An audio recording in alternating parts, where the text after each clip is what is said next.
You're listening to The Voice of Russia in London. My name is Brendan Cole. This is Telling It Like It Is, our weekly look at the stories making the headlines as discussed by the broadcaster James Whale and the former Kremlin advisor and editor of stirringtroubleinternationally.com, Alexander Nekrassov. Gents, welcome.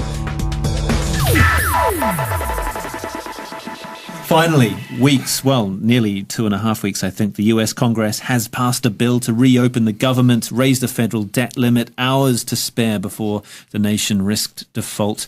A bit of a close shave, James. It worries me greatly, and I think the Americans have to look very deeply into their souls. I say that because they've always got some sort of religious connotation. There's always a preacher there at the opening of Congress and everything else. I do find that slightly annoying. Do you know, they're supposed to be the world's only superpower, and they behave in a way that could have damaged the economy and the lives of people in the rest of the world. And it's not acceptable for them to behave in this way. Barack Obama said that the Republicans were holding the country to ransom. Alexander, this isn't Barack Obama's fault. This is the fault of a small minority of extremely right-wing Republicans known as the Tea Party. Yeah, you always blame the Tea Party, don't you? Everybody blames the Tea Party. They're an easy target, aren't they? Yes, this bill means nothing. Well, yes. America is printing $82 billion at least a month of new money. So they could have paid everybody. That doesn't work like that. America is undermining the world economy. It's hitting China, hitting Russia, because by printing money, it devalues the dollar. Russia sells all its oil and gas in dollars. China holds, some say 2 trillion, some say 7 trillion of U.S. Treasury IOUs. And they're very worried about that. So all that brinkmanship which we saw is actually nothing. To actually explain it, I thought it was more interesting. Every taxpayer in America You said it twice. I know, but it's important. I'm going to say it again. Their debt, right, equals the same as £1 million for every tax-paying American. And that's a lot of debt. And it will rise because they're printing money like mad. And they will print another 2.7 trillion. And the debt which they approved is 17 trillion. And they can never repay this debt. So basically what America is doing, it's virtual economy and they're playing games. I think what some of them said today as well is that they are embarrassed about the way the American government has behaved. And I think they should be. I think it is embarrassing. They're all to blame, by the way. You say Barack Obama is not to blame. Of course he's to blame. They had to negotiate and they had to talk behind the scenes and don't create that situation. So you can't just say a group of Tea Party senators or congressmen decided to do this. Everyone is to blame. They decided to do it because they opposed Obamacare. They wanted to. This was the way that they could stifle Obamacare. Obamacare, by the way, is a very dodgy thing. It gives 50 million people the access to healthcare that they never had. Exactly. On the surface, yes. But if you dig deeper, there are many, many things there that people don't like. For example, the pharmaceutical companies and medical insurance companies making a fortune. Why do you think they support Obama on that? There are many, many other issues there. So don't just say it's a wonderful law. Yeah, but they're bringing medicine and medical help to people. Listen, they've got no money to pay for it, James. They've got no money to pay for it. It's cost $1 trillion. Then how many countries have enough money to pay for it and how many people do? But, you know, the problem is that they're trying to do something good for the majority of people in America. And in many ways, America's a third world country. The vast majority of people in America don't have passports. Don't actually know if you pointed to 12% have passports in America. 12%. Well, they don't need them. No, but this is a problem. Their driving license is their passport. Why do they need a passport? They don't go anywhere. They don't care about anything. That's a problem, and that's a lack of education, and I think it affects the rest of the world.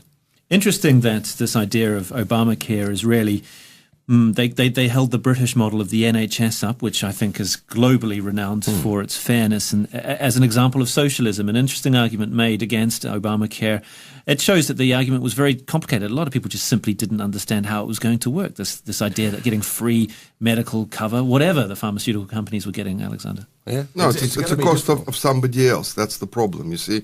When America is in recession and they don't have any recovery, it's just rubbish, of course, because they're just printing money and they feed the markets and it trickles down from the markets, but it's not a recovery. So the moment they stop printing... Hang on. What would help solve the ills of not just America, but here we are, most of the planet in financial crisis? Oh, very simple. You have to completely reform the banking system. It's corrupt, it's inept, it's using taxpayers' money. So it why doesn't only somebody do exists it? because it receives injections of taxpayers' money. We are now having people running our finances across the world who created the crash of 2008. They will create another one because they realize they make money out of it. We have to reform the banking system completely. So why isn't there a world government who want to do it? We have to hit them with a levy in order for them to repay us all the trillions we gave them. $17 trillion debt. Who's propping that up? China. China, of course. And China is very worried. And where did George very much Osborne go indeed, this China. week? And Boris Johnson. And Boris Johnson. Yes, don't forget Boris Johnson. He might be Prime Minister one day. He might be Prime Minister. Boris Johnson stood out like a sore thumb, didn't he? His floppy white hair in China. But what did you make of what he had to say? He basically says that... He is entertaining, let's be honest, you know. James likes him, so we have to be careful. No, I have no political views one way or the other. I think, you know, look at them all, put them all in a room. He was ogling Chinese women there. Have you noticed that? No, I didn't notice that. George Osborne or Boris? George Osborne doesn't like that. How can you tell that he was ogling women? It was on all the photographs. Was it? Yes. He just smiles all the time. No. He's not smiling. Ogling Chinese business, though. What do you make of this pledge? I mean, it seems to be an interesting one. There was a big delegation that went to India not so long ago, drumming up British business for money. If it brings work and prosperity to Britain and helps the other countries as well, I think that's a good idea. No, they are begging for money, James, because the economy is not recovering. And they have to show that it's recovering because the elections are coming. So they are going to paper all those holes with that money, and they are begging those Chinese businessmen to rebuild, Crystal Palace and so on, or something. I think it's Boris that was doing that. It's not begging. There's a business. But listen. Can you imagine British Trade Mission with the Chancellor in charge going to China and begging the comrades to give them money to invest and promising them relaxation of visa restrictions? No, because it's a different world now. And China saying to America, you sort your act, guys, or else. Remember, one of the Chinese ministers said when the default was looming. I love this. It's a change. In those days of Mao Zedong and everything else, you wouldn't have got into China. You wouldn't have got into Russia. Look, it's a different world. We're all getting closer together. It's good, and if we all help each other out... I'm looking on the funny side of it. Come on, James. But on the one hand, there is this debate about tightening visas and entry to Britain for certain people from Eastern Europe, but on the other hand, here we have a visa relaxation. Well, that would be fine if we had any way of controlling our borders, and blatantly, obviously, at the moment, we don't. Because you see, Russians can pay, or East Europeans, rich ones, you can pay $1 million investment into Britain, and you get automatically a visa, business visa. If somebody's coming to this country to invest money and with money... No, you invest it into bonds, then you get it back. Okay. That's how you got here.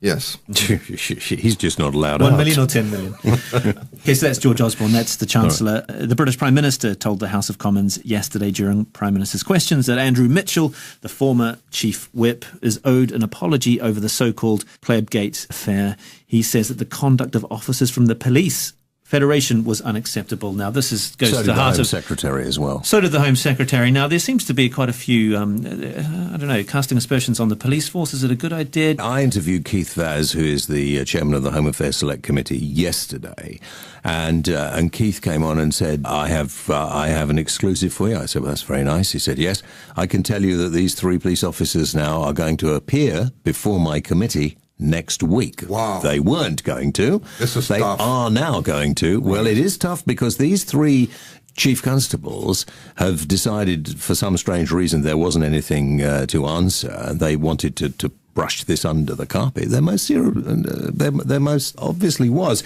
And the problem is that a bunch of policemen thought that, and I don't want to tar all the police force with this. Don't you dare Thank do you. that. There's some excellent policemen in this country who do a very difficult job, but there are a couple who really have to have their hands slapped. And what they've decided now is that they were going to say, well, we had Andrew Mitchell come and talk to us, and he didn't answer the questions. Andrew Mitchell very cleverly recorded the conversation, which has, of course, now been played to everybody on every news program going, and the transcript has been in the papers. And he did answer the questions. Maybe the answer to the questions they asked him wasn't what they wanted to hear, but he certainly answered the question. So now I think a number of policemen have got to actually come up and receive their punishment, as any of us would have to. But wasn't it strange that the IPCC conducted this review and then one of the members of the IPCC said that actually the review wasn't very good? Yeah. It was rather strange. That is odd. Deborah Glass. Deborah Glass. Yeah, that's very strange. And if they're all going to play this out in the media, I think that's probably why the Home Affairs Select Committee Chairman Keith Vaz decided he would come out and tell me on the media. He says, I'm telling you before I'm telling anyone else. What are the Chief Constables going to say, do you think? I mean, they're going to get a roasting, aren't they? I would have thought they are, and I think it'll be a very interesting news story next week when we see what they have to say. But the cops don't like this government. The cops don't like any government. No, they don't like them because they cut the numbers. They are quite ruthless in those. We haven't got the money. We have to do something. Stuff. Yeah, but they don't touch the bankers, do they? So the cops don't like them. Actually, I don't even know who likes them. And another thing which puzzles me: why should a cabinet minister use a bicycle? I'm sorry. He's environmentally friendly. No, come on. He's thinking about the environment. Look at his face, environmentally friendly. This is showing off. No, he has a car. He has a bodyguard who would have sorted out those policemen. So, this is also this showing off. No, I don't think that's right at all. One of the people who was supporting the idea of cutting the police numbers. So there was obviously a sort of a conflict of interest. Why did the media fall hook, line and sinker for this story? Everyone sided with the police. Because the cops passed the story to the Sun. Because basically we have an excellent police force in this country. And people thought that the police were being badly treated by a minister who was being a little rude. He's praising the police force all the time. There's something very strange here. Well, we live in a country with a great police force. Why are you praising the police all the time? Don't blame everybody on your own actions. There is an importance here. We are at risk of the police losing the trust of the public in this country. And the police in this country police by public consent. And it is an important issue that needs to be cleared up and can't just be swept under the carpet. You're talking like a Labour councillor. It's an important issue for the police as well as for the public. End of. And on that note of ruling by public consent, there are concerns that that particular police system, which is a particularly British one, may be under threat if plans by the policing minister Damien Green come into effect. This would involve direct entry for candidates from Canada, Australia, the US, to join the police as superintendents and inspectors. The US will be fun, trigger happy. Can you imagine? I don't think it's as silly as some people first think, because a lot of policemen, senior policemen and not so senior policemen, decide they want to go and live in another country, go over to America, maybe to Australia, New Zealand, Canada, I don't know where, and they get jobs in the police force over there. And if there is a good policeman who decides that he wants to move and he is the best person for the job, and they think that perhaps he would bring something new to the job that quite often people from outside the country can bring, then maybe it's a good idea. Not exactly a vote of confidence in the skills of... I don't think it makes any difference. Would it make it? I mean, where do you come from, Brendan? New Zealand. Am I getting upset about the fact you've got a job in broadcasting over here? No, hold on. We're talking about the cops here. Come on.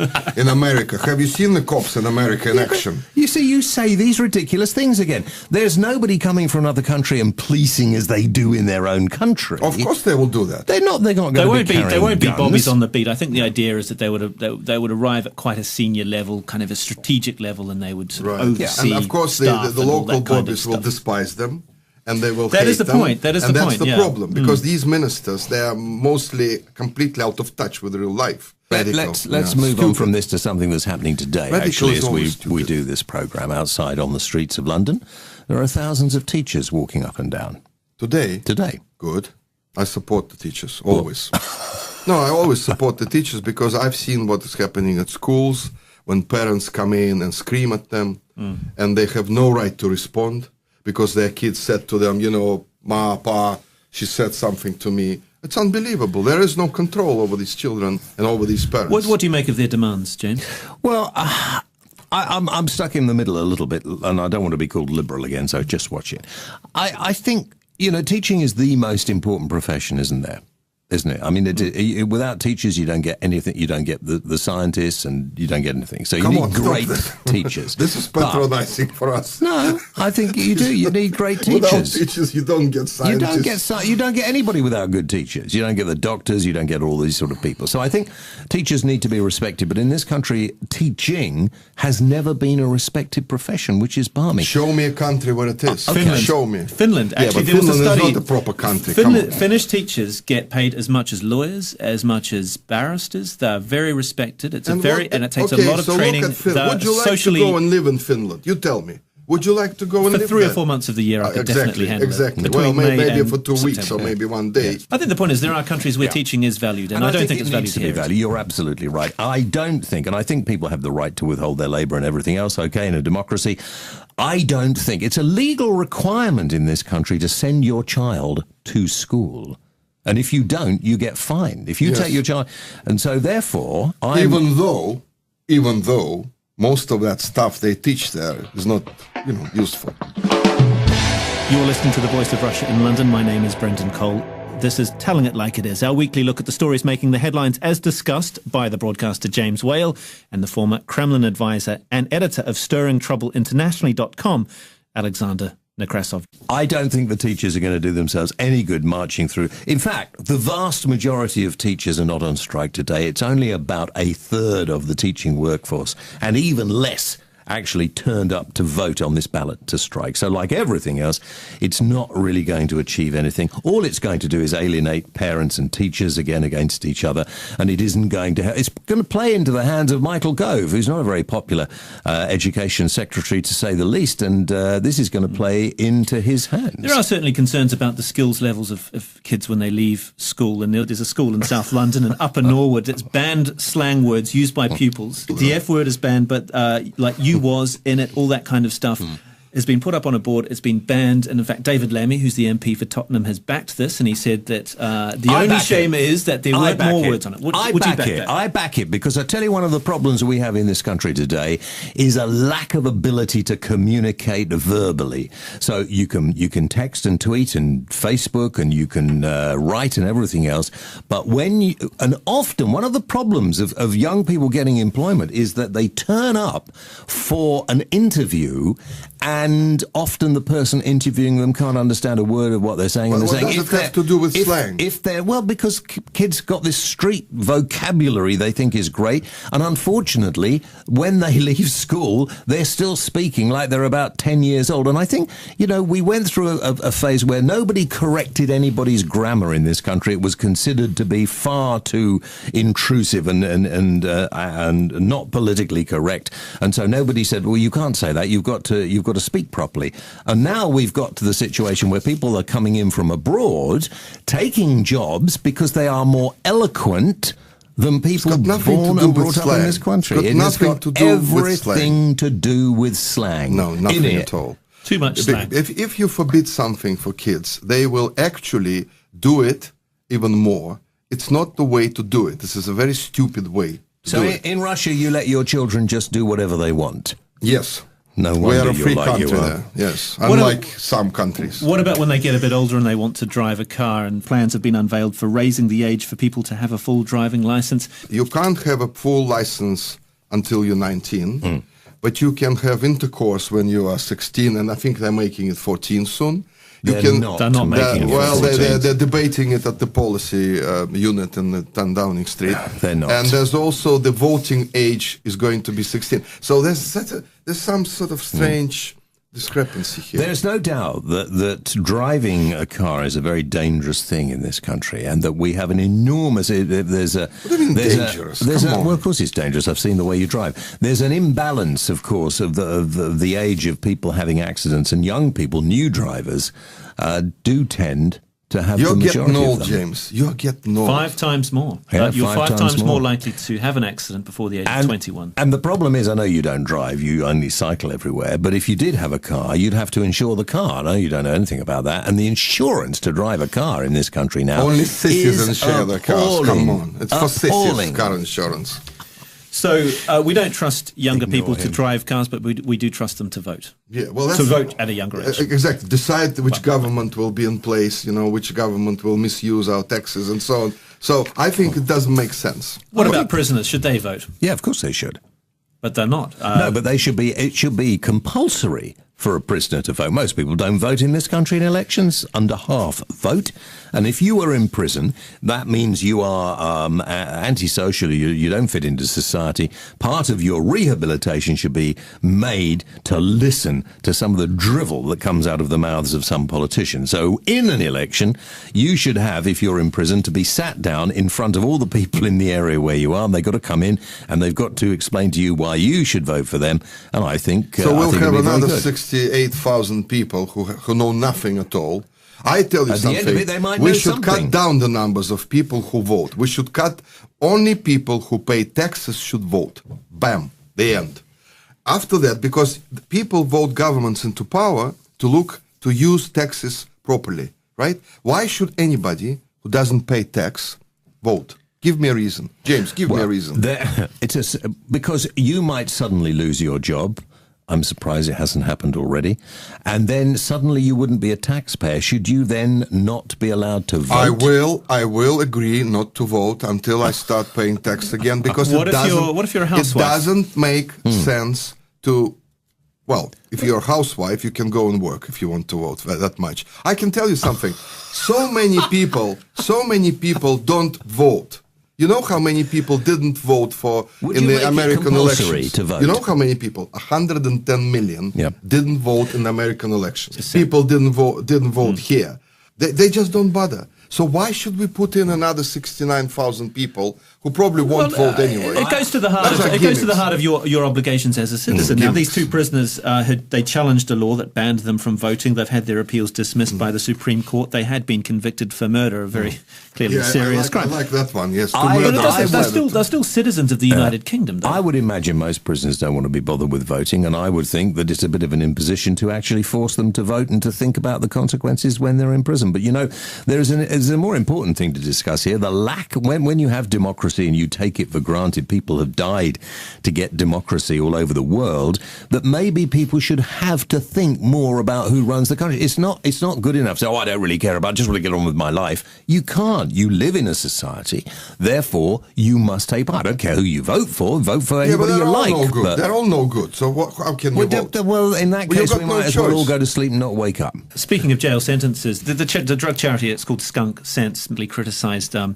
law which means that criminals are switching from selling hard drugs to cannabis, because even if you have fewer than 10 plants in a single house, you can still avoid a jail term. You can still get a lenient sentence, but as Skunk Sense has pointed out, this 10 plants is still an awful lot. We won't be able to stop James because he's a fervent supporter of legalizing all drugs. All of them. Listen, my view, if you're pushing me, is that there are a lot of people, a lot of chief police officers as well, who say that prohibition is not stopping the problem that we have in this country, the problem that there is all over the world of drugs. And there has to be. I'm not in favour of legalising anything that's going to harm you. I think you'd be stupid to take drugs. I think you'd be stupid to smoke a cigarette, and I think you'd be very stupid to drink the amount of very strong alcohol that you drink. But I do it socially. Yeah, I think we have to look at the drug problem in a different way. It's not working the way it is. Not me saying this is what is coming from a lot of fairly eminent people and a lot of people from the police force. Alexander, it's not working. No, it's not. It's working because if you legalize drugs, any drugs, the dangers of drugs are being minimalized by all sorts of dodgy experts and some wacky police people who suddenly come out like that detective from forgot which place he came recently out and said we should legalize everything. And this is a dangerous game they're playing. And this, if youngsters have access to this stuff, which is damaging, we would have zombies all over the place. This is damaging stuff. I agree, but you can't compare it to tobacco and alcohol. This is a kind of. I suppose the charity's point is that this is a decriminalisation in all but name. If you kind of turn a blind eye to someone who has 10 or fewer plants, then that's legalising. They're already turning a blind eye. If you go into any nightclub in London, you would have the smell of cannabis there. So what do you Which suggest clubs? we do about it? No, Yeah. we're not mentioning clubs here, but the nightclubs are usually open. No, I'm just for wondering this- which clubs you go to. for opening. No, I just go there as an observer of this horrible stuff. In the corner. Because I can't stand this, nightclubs, So I don't what understand. do- what- How can Prince William You can't and smoke in a nightclub brother anyway. go there? You remember they went there every night. Will you stop knocking the royal family? No, You know it's it annoys me. unbelievable. How No, can just stop it. It's the atmosphere's terrible. You can't hear a thing. The Well, music that's is because you're terrible. But anyway, Too James old. was going to finish his point. What are we going to do to solve the horrendous drug problem we have in the world, where there are We don't gangsters? have a horrendous problem. We do by the have way. a No, we horrendous don't. problem. We do. Even the figures. You know how many people use heroin in Britain? But you go to Colombia and see the 45,000. amount of- This is not a lot. If you legalize it, we will have 240,000. So they are also, look at the films, look at Hollywood, look at television, look at all the everything. people- They all are the promoting people- this image that everyone is on drugs. In the school, everybody's smoking. So dear, it's dear, not true. dear. It's not true. I remember in my days as a student, we looked at people who smoked cannabis as idiots because we had such wonderful vodkas. So what was the point? Because they were idiots. They didn't really have a life. Well, look, I think anybody who takes drugs They're who not gets cool. himself into that situation, you're absolutely right. And I don't think Hollywood or anybody else is promoting that it is cool Heavily. to use drugs. I don't Heavily. see Quentin that. Tarantino did I it. don't see Come that on. at all. What I think we need to do, though, and what a lot of people, I'm concerned about the health of a lot of people in this country. I'm also concerned about how people who get addicted fall into a life of crime. You talk to the police, and the police will tell you that 80% of the crimes in this country are committed by the same people over and over again. And of those people, an awful lot of them do it because they're addicted to drugs. If you look at the problems they have in some South American countries, Colombia and other, with the drug barons and the wars over there, these things are causing an enormous problem. Now, some people are saying if America looks at what happened in the time of Prohibition, in Chicago in particular, as soon as things were made illegal, then the mobsters turned up and they took control and it got worse. There's certainly a prison theme in today's discussion. We've only got a couple of minutes left. But speaking of prison, a man who has been in prison, Tommy Robinson, leader of the EDL, the English Defence League, has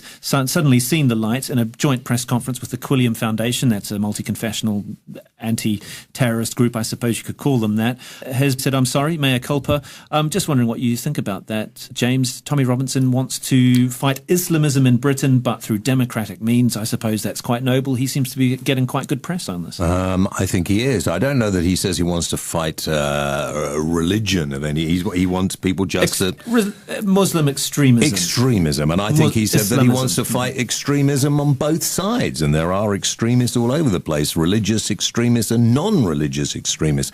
And maybe he has seen the light, and that must be good. He did, because I exchanged tweets with him. Did you? And explained to him that he was actually working for the wrong side. Oh, well, and it's down to you then. It's your well, brain. in a way, Which side should he have been working Well, on? I said that you're basically helping the people who want this infighting to continue. That's what I said. Oh, well, that's very kind of you. Thank you. We've run out of time. That's Telling It Like It Is, our weekly look at the stories making the headlines, as discussed by the broadcaster James Whale and the former Kremlin advisor Alexander Nekrassov. This is the Voice of Russia in London. My name is Brendan Cole.